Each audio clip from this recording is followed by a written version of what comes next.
저는 결혼한 지 8년 된 평범한 남편이었습니다. 겉으로 보기엔 아무 문제 없어 보였고 누가 봐도 안정적인 삶이었어요. 회사는 중견기업 과장이었고 생활비로 불편함을 느껴본 적도 없었습니다. 아내는 집에서 인터넷 쇼핑몰을 운영한다고 했고 저는 그런 아내를 믿고 지원해주고 싶었어요. 문제는 그 믿음이 깨진 순간부터 시작됐습니다. 처음 이상하다고 느낀 건 이불 때문이었어요. 웃기죠? 이불 한 장에서 인생이 박살날 줄은 저도 몰랐습니다. 처음에는 그냥 넘어갔습니다. 출장에서 돌아온 어느 날 침실에 들어가 보니까 이불이 바뀌어 있더라고요. 원래 있던 건 연한 회색 이불이었는데 새로 깔려 있는 건 노란색 플라워 패턴이었습니다. 저는 물었어요. 이불 왜 바꿨어? 아내는 아무렇지 않게 말했어요. 겨울 다 됐잖아. 두꺼운 걸로 바꿨어. 그 말에 큰 의심은 없었습니다. 아내가 쇼핑몰 하니까 물건도 많이 들이고 이불 하나 바꾸는 게 뭐 대수겠나 싶었거든요.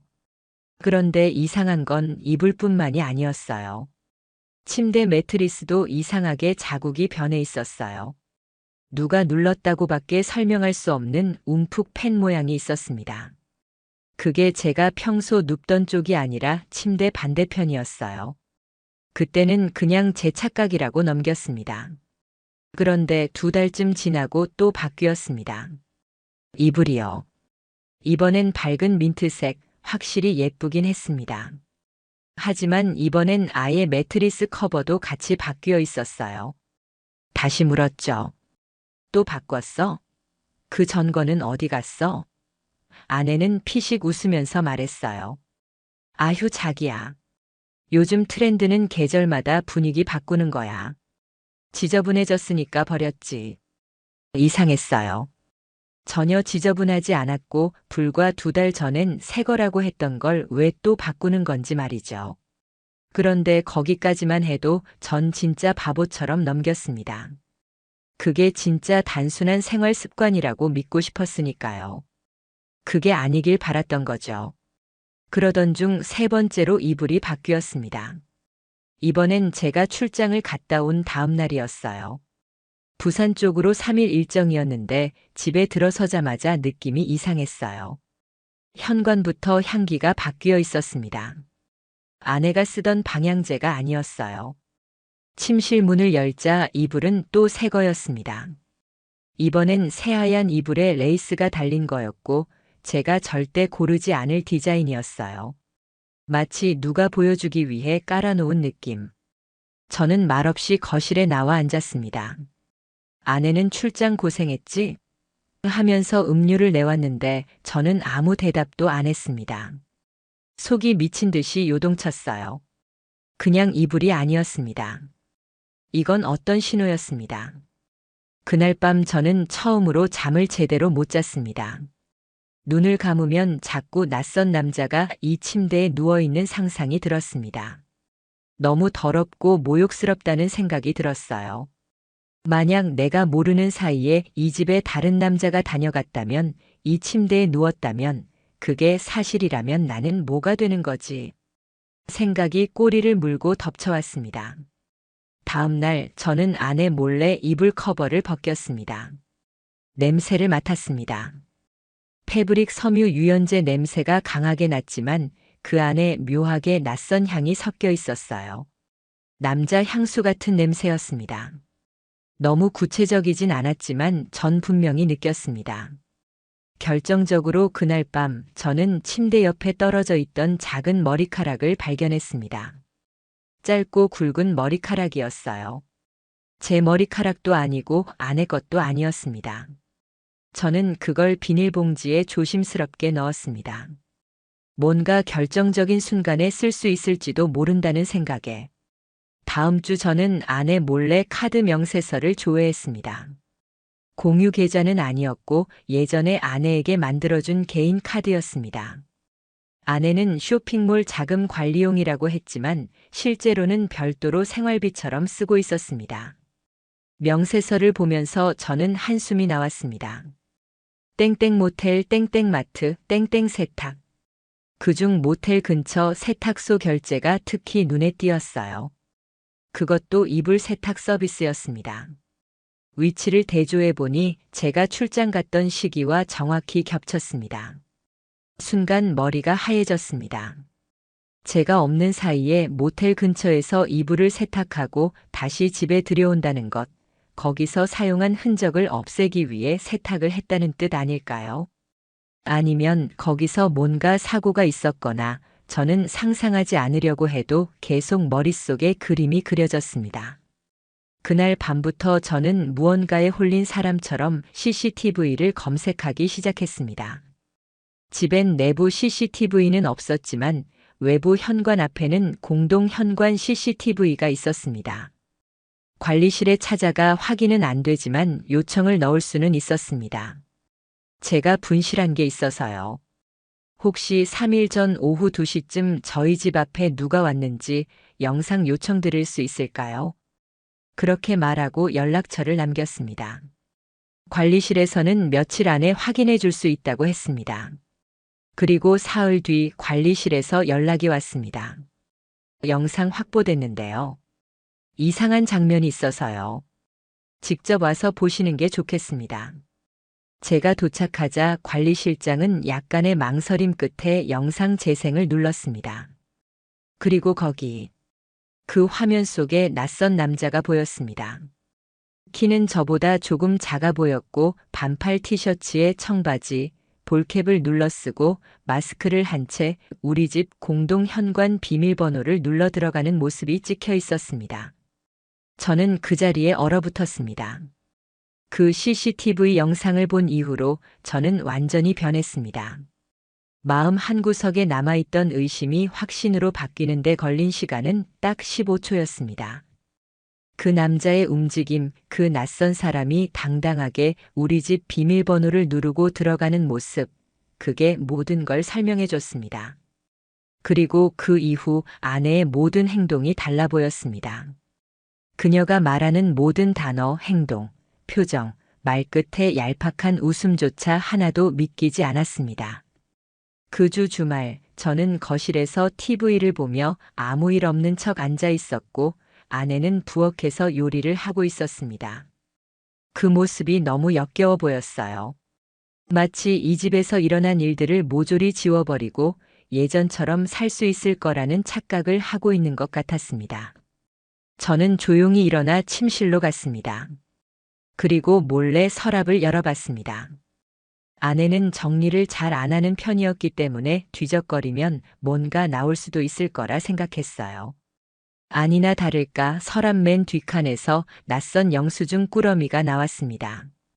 그 안에는 모텔 이용 영수증, 편의점에서 산 커플 칫솔, 2인 피자 배달 내역, 호텔급 룸스프레이 구매 내역이 적혀 있었고 어떤 영수증 뒷면에는 이상한 글씨가 적혀 있었습니다. 다음엔 체크아웃 시간 조심하자. 그 글씨는 절대 제 아내가 쓴 게 아니었습니다. 남자 필체 둥글둥글한데 이상하게 가볍고 경박한 느낌이었습니다. 제 심장이 미친 듯이 뛰기 시작했습니다. 손이 떨려서 그 영수증을 바닥에 몇 번이나 떨어뜨렸는지 모릅니다. 그리고 그날 밤 저는 드디어 마음을 굳혔습니다. 이걸로 충분하다는 생각이 들었습니다. 더는 머리로 부정하고 싶지 않았고 이걸 끝까지 파내야겠다는 결심이 들었습니다. 그래서 저는 다음날 변호사 사무실을 찾아갔습니다. 인터넷으로 불륜 전문 소송 변호사를 검색해서 가장 평점 높은 곳으로 예약했습니다. 사무실에 들어가자마자 제 표정을 본 변호사가 먼저 말했습니다. 불륜이신가 봅니다. 얼굴에 다 써 있으세요. 저는 짧게 한숨을 내쉬고 말했습니다. 증거는 충분한데 아직 직접적인 현장 장면은 없습니다. 지금부터 그걸 잡으려고요. 변호사는 말했습니다. 영상보다 무서운 게 뭔지 아세요? 동선 기록이에요. 최근에는 위치 기반 플랫폼과 카드 사용 패턴만 제대로 엮어도 다 잡힙니다. 그 조언은 저에게 엄청난 힌트가 됐습니다. 집에 돌아오자마자 저는 아내 몰래 그의 스마트워치와 휴대폰을 연동했습니다. 예전에 제가 사줬던 워치였고 초기화하고 다시 제 아이디로 로그인하면 아무 흔적 없이 실시간 위치 추적이 가능했어요. 그렇게 해서 저는 본격적으로 그녀의 외출 시간을 모니터링하기 시작했습니다. 이틀 뒤 아내는 마트 간다고 말한 후 오후 2시에 나갔습니다. 그런데 그녀의 위치는 집 근처 대형마트가 아닌 4km 떨어진 작은 모텔촌 인근에 찍혀 있었습니다. 저는 곧바로 차를 몰고 그 근처 커피숍에 자리를 잡았습니다. 블루투스로 연동한 스마트워치의 위치를 실시간으로 보면서 그녀가 어디에 있는지 정확히 추적했어요. 그리고 오후 2시 27분. 그녀는 모텔 이름 루이엘이라는 건물 안에 있었고 위치는 움직이지 않았습니다. 그 뒤 저는 모텔 정문 건너편에 차를 댄 채 기다렸습니다. 그렇게 2시간 반 정도 지나고 드디어 한 쌍이 나왔습니다. 머리끝이 싸해졌습니다. 그 남자는 바로 CCTV 속 그 남자였습니다. 아내는 팔짱은 끼지 않았지만 걷는 속도가 꼭 맞았습니다. 둘은 말은 하지 않았지만 이미 오래된 커플처럼 익숙한 거리감을 유지하고 있었어요. 여유로운 발걸음, 주변을 경계하지 않는 모습. 저는 핸드폰으로 사진을 수십 장 찍었습니다. 얼굴이 선명히 나올 수 있게. 둘이 걷는 모습, 모텔 간판과 함께 찍히는 구도, 그리고 마지막으로 아내가 자신의 차 운전석에 그 남자를 태우는 장면까지. 그날 밤 저는 그 사진들을 인쇄했습니다. 그리고 침대맡 서랍에 고이 넣었습니다. 아직은 꺼낼 때가 아니었습니다. 그 다음 날 아내는 아무 일 없다는 듯 제게 물었습니다. 오늘 저녁 뭐 먹을까? 저는 웃지도 않았습니다. 뭐 알아서 해. 짧게 대답했습니다. 그 순간 느꼈습니다. 이제 모든 주도권은 제게 있다는 걸. 저만 아는 비밀을 가지고 있다는 게 이렇게도 강력한 감정인지 처음 알았어요. 그리고 저는 조용히 다음 단계를 준비했습니다. 아내에게 이 사실을 보여주기 전에 이 결혼을 어떻게 끝낼지 시나리오를 작성하고 있었습니다. 모든 건 지금부터 시작이었습니다. 그날 이후 저는 완전히 딴 사람이 된 것 같았습니다.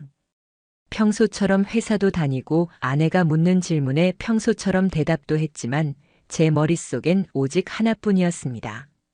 어떻게 하면 더 정확하고 완벽하게 그녀의 거짓말을 까발릴 수 있을까? 어떻게 하면 이 상황에서 최대한 손해 없이 빠져나올 수 있을까? 그리고 무엇보다 어떻게 하면 그 남자까지 끌어들여서 함께 끝장낼 수 있을까? 머릿속은 차가운데 심장은 매일 불이 붙은 것처럼 뛰었습니다. 아내가 집 안에 있는 게 괴로웠고 제가 사준 침대에 앉아 있는 것조차 역겨웠어요. 그러면서도 내색은 하지 않았습니다. 모든 걸 끝낼 날까지는 아직 시간이 좀 더 필요했거든요. 그리고 그 계획의 핵심은 그 남자였습니다. 저는 일단 아내가 그 남자와 언제 어디서 만나는지를 더 파악하기로 했습니다. 단 한 장면으로는 법적 효력이 약하다고 변호사도 말했기 때문이었습니다. 그래서 저는 집안에 소형 블랙박스 카메라를 하나 설치했습니다. 원래 차량용으로 쓰이던 제품이었는데 와이파이 없이도 SD카드의 녹화가 가능하고 작은 사이즈라 누구도 의심하지 않을 만했습니다. 위치는 침실 화장대 구석 화분 뒤편. 아내가 화장할 때 가릴 수 있는 사각지대에 아주 조심스럽게 설치했습니다. 그리고 아내가 자주 사용하는 노트북에도 키 입력 기록 프로그램을 깔았습니다. 저는 이 결혼에서 제 정신과 재산을 지키기 위한 최후의 수단이라 생각했습니다. 법적으로도 아내의 부정이 먼저니 방어권이라 믿었고요. 일주일 동안 녹화된 영상엔 별다른 건 없었습니다. 하지만 키 입력 기록에서는 이상한 패턴이 나왔습니다. 자주 반복되는 키워드가 있었어요. DHK, 메텔 27동. 저는 곧바로 검색에 들어갔습니다. DHK는 어떤 게임 아이디였고 메텔은 대화명으로 쓰이던 채팅 어플 계정이었습니다. 27동은 저희 집 근처 신축 오피스텔 이름이었습니다. 거기까지 알게 되자 퍼즐이 딱 맞아 떨어졌습니다. 아내는 그 남자와 모텔뿐 아니라 오피스텔에서도 만남을 이어가고 있었던 겁니다. 그리고 그 오피스텔은 1층 커피숍에서 쉽게 관찰 가능한 구조였습니다. 저는 점심시간마다 27동 1층 커피숍을 찾았습니다. 회사에서 멀지 않기도 했고 그쪽에서 노트북으로 일하는 척하면서 입구를 지켜봤습니다. 대략 4일째 되던 날, 오후 1시 40분 아내와 그 남자가 나타났습니다. 저는 눈을 의심할 수밖에 없었습니다. 두 사람은 오피스텔 엘리베이터를 향해 무심하게 걸어갔고 그 남자는 아내 손에 든 음료를 아무렇지 않게 받아들었습니다. 너무도 자연스럽고 당당한 장면이었습니다. 저는 카페 유리창 너머로 핸드폰 줌을 최대로 당긴 채 연속 촬영을 했습니다. 사진에는 둘의 표정이 적나라하게 나와 있었습니다. 웃고 있었고 손이 스칠 때도 전혀 어색하지 않았습니다. 그 이후부터는 빠르게 진행됐습니다. 변호사에게 모든 증거를 넘겼고 이대로 소송 준비를 하자고 했습니다. 그런데 그때 변호사가 결정적인 한마디를 했습니다.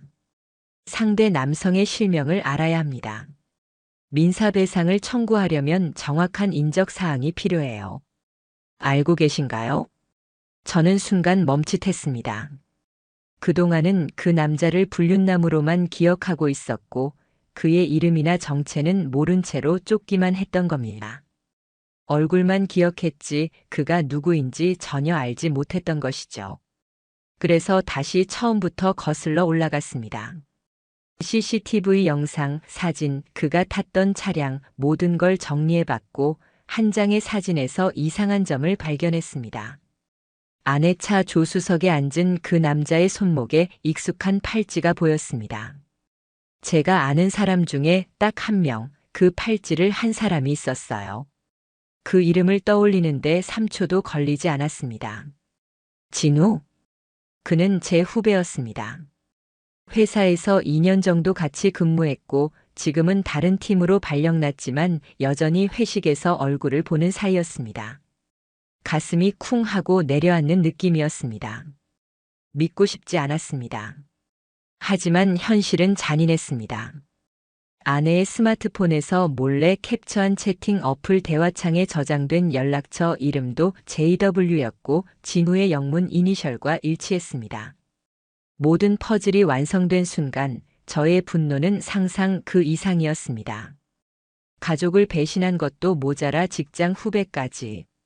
저는 그 자리에서 모든 자료를 정리했습니다. 이제는 기다릴 필요도 없었습니다. 이 결혼은 끝이었습니다. 그리고 그 대가도 혹독해야 마땅했습니다. 그날 밤 저는 거의 잠을 못 잤습니다. 눈을 감으면 진우 얼굴이 떠올랐고 아내의 목소리가 메아리처럼 울렸습니다. 그 둘이 제 몰래 함께 했을 장면들이 머릿속에서 끝없이 재생됐고 모든 게 현실이 아닌 것처럼 느껴졌어요. 배신이라는 말이 너무 가볍게 느껴질 정도였습니다. 단순한 배신이 아니었습니다. 이것은 계획된 모욕이었고 집안에서 저를 조롱하듯 짓밟은 처참한 농락이었습니다. 다음 날 아침 저는 아무 말 없이 출근 준비를 했습니다. 아내는 거실에서 커피를 마시며 폰을 보다가 오늘 저녁 늦어? 라고 묻더군요. 저는 고개만 끄덕였습니다. 대답하고 싶지도 않았습니다. 출근하자마자 저는 진우의 사무실로 갔습니다.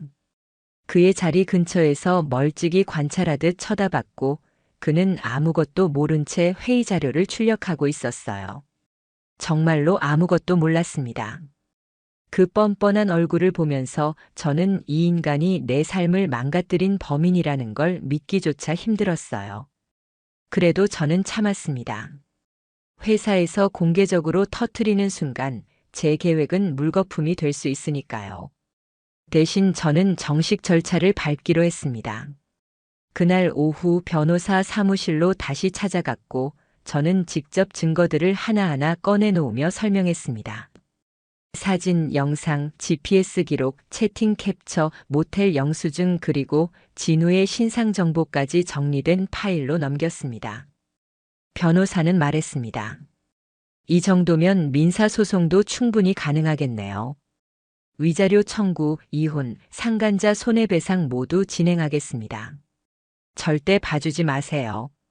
이런 인간들은 절대 혼자 끝나지 않아요. 그 말을 듣고 저는 확신했습니다. 이제부터는 이기기만 하면 된다고요. 다음 주 월요일 저는 아내에게 정식으로 이야기를 꺼냈습니다. 거실 식탁 위에 두툼한 갈색 서류 봉투를 꺼내 올려두고 말없이 그녀를 바라봤습니다. 아내는 처음엔 멀뚱히 쳐다보다가 이게 뭐야? 하고 물었습니다. 저는 담담하게 말했습니다. 봐봐. 그리고 할 말 있으면 해. 아내는 웃으면서 말했어요. 무슨 협박이야? 서프라이즈라도 준비한 거야?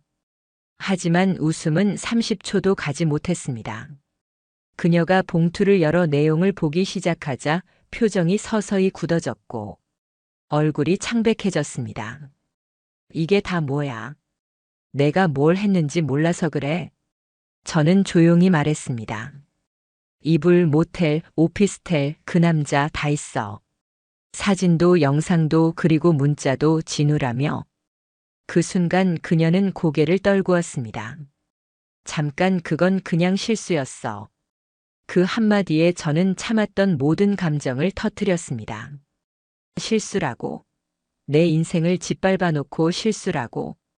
너랑 진우가 내 침대에서 웃으면서 찍은 사진이 실수냐?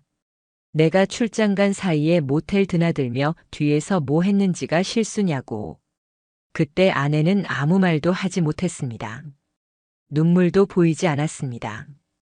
그냥 조용히 앉아 있었습니다. 저는 더는 말하지 않았습니다. 서류에 사인만 해. 모든 건 법적으로 진행할 거니까. 그날 저녁 진우에게도 내용 증명이 날아갔습니다. 상간자 손해배상 청구 2천만 원 청구가 들어갔고 그는 그제야 저에게 전화를 걸었습니다. 선배, 나 진짜 그게 아니야. 일시적인 감정이었고. 저는 전화기를 들고 있다가 단 한마디만 했습니다. 변호사 통해서 이야기해. 다시는 내 인생에 발도 들이지 마. 그리고 그대로 끊었습니다. 그 후 며칠간 아내는 방에서 나오지 않았습니다. 밥도 먹지 않았고 말도 없었습니다. 하지만 저는 신경 쓰지 않았습니다. 그 어떤 감정도 남지 않았거든요. 불쌍하지도 억울하지도 않았습니다.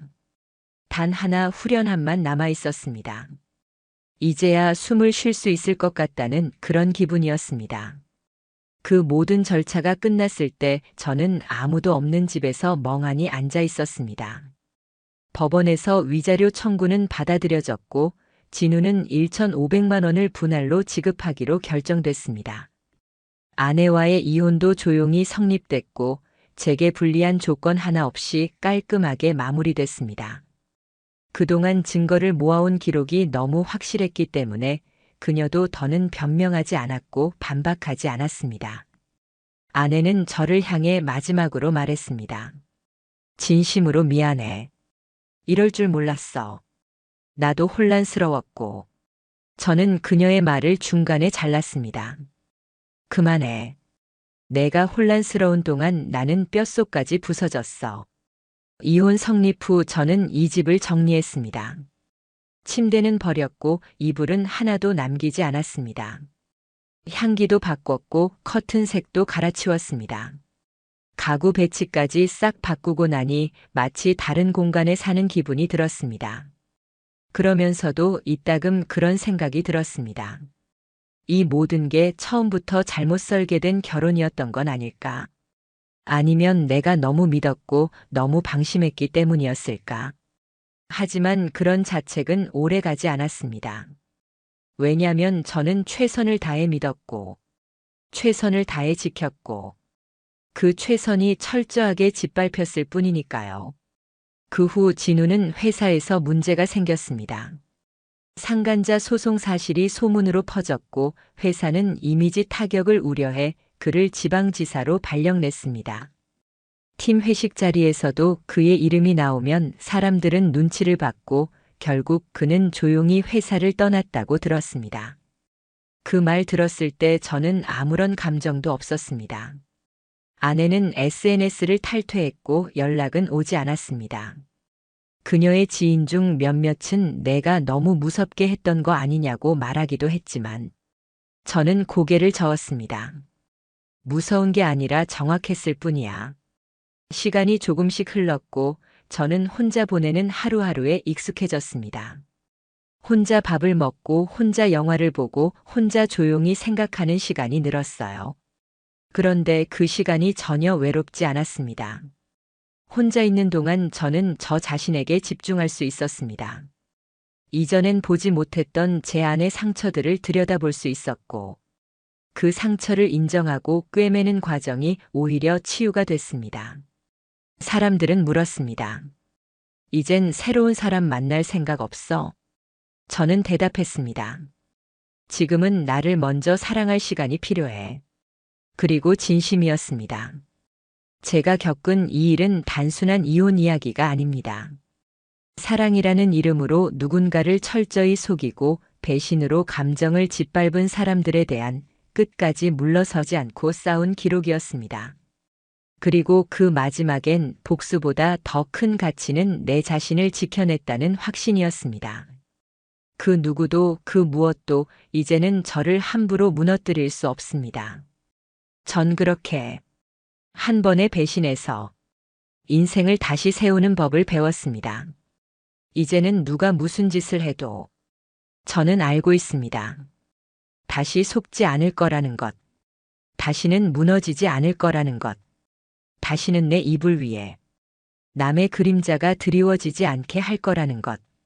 그리고 언젠가 진짜 나를 아껴줄 누군가를 만나게 된다면 그 사람에게 이 말만 할 겁니다. 나는 나를 지켜냈고, 그래서 당신을 믿을 수 있어요.